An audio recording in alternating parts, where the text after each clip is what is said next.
So I thought we'd kick off by a quick browse at the back panel of the controller for the MK3, because we actually have an audio interface built into this. I'm not actually going to use for these videos because I'm using my microphone and that's got an XLR, so I'm using that plugged into the mixer. But you could just put your two speakers, plug these into the line out here, and you wouldn't need anything else. You have some monitors, plug them in there, and the audio interface is going to channel out there, and then you have the line out volume here.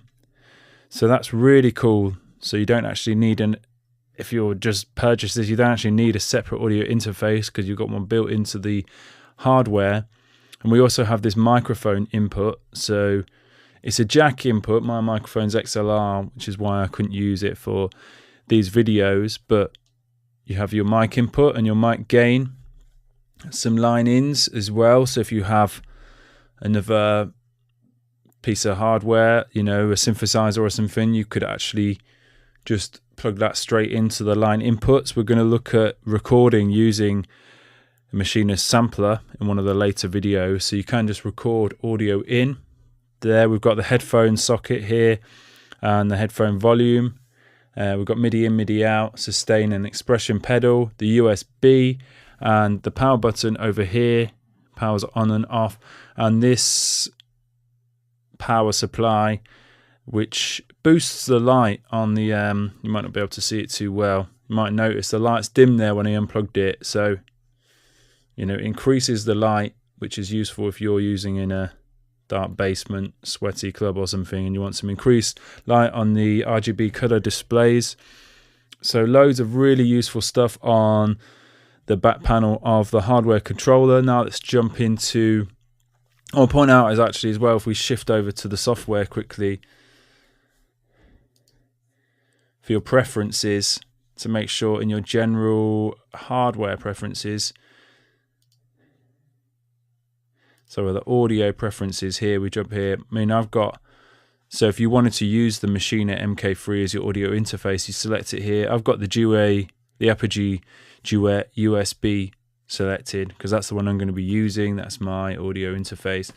But you can select the interface there, or you could use the built-in Mac audio interface as well. You can set your sample rate and buffer size in here. So, if the CPU is struggling a little bit, just increase the buffer size. And but if you're recording, you don't want any latency, so drop that buffer size right down. So a couple of settings there, and now let's jump over back to the hardware and look at some of the basic transport controls and pad mode functions.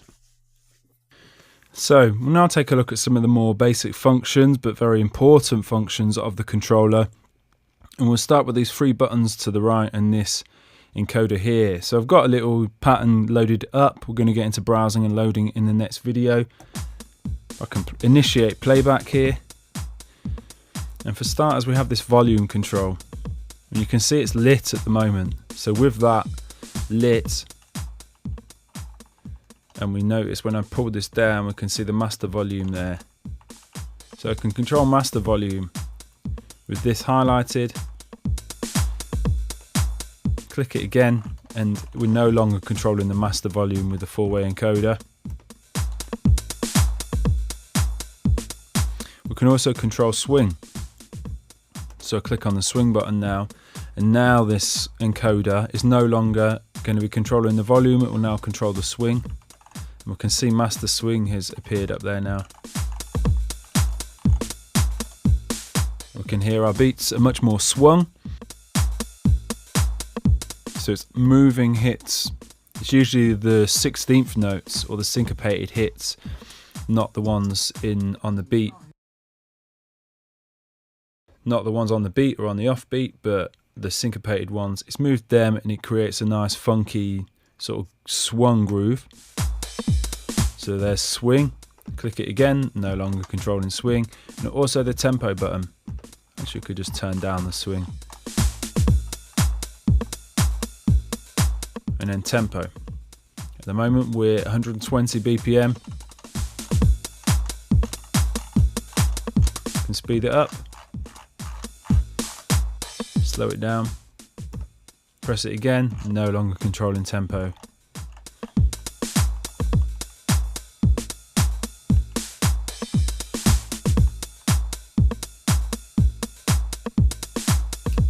And then we have some transport controls down here. I'm not going to go through each and every one of these because some of these get linked into other videos, but we essentially have our play and stop. And if we want to restart from the start of our pattern, you notice the playhead stops wherever you hit play for the second time or hit stop, it just stops there. If you want to restart from the start of the loop, hit the restart button.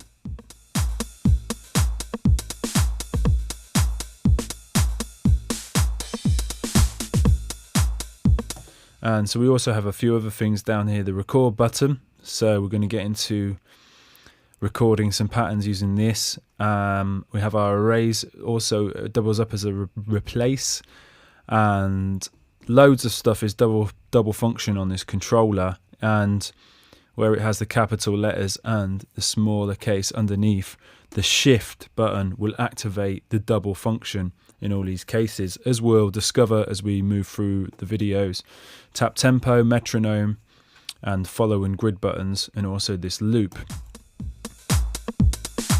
Essentially we'll be using these very often, the stop, play, restart and record.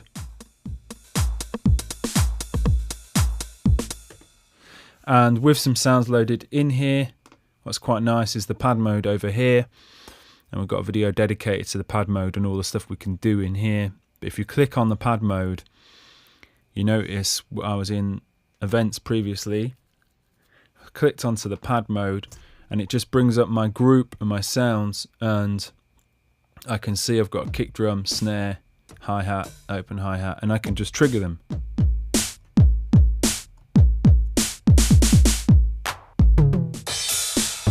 Or any one of the 16 sounds within my group, just instantly just dropping into pad mode there, and we can start triggering stuff on the pads. And also come over here to this file button, click on this, and this is a really handy way of being able to save and load projects directly from the controller.